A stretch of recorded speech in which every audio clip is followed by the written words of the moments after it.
Hello South Africa. These parts of Cape Town will not have electricity on Saturday. The city of Cape Town says a necessary electricity supply interruption due to planned maintenance will be carried out in parts of Hout Bay and Llandudno on Saturday, November 4, 2023. There will be no electricity from 21 to 8 o'clock the following day.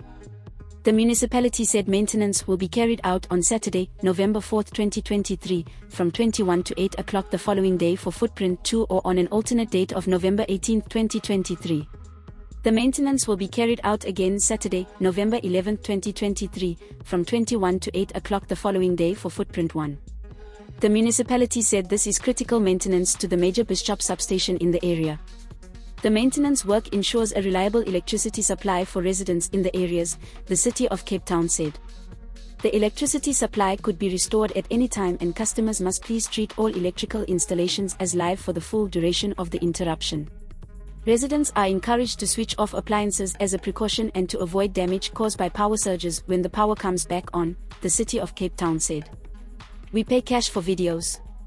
WhatsApp 060 011 021 1. This is Leah for the South African. Please subscribe for more news updates.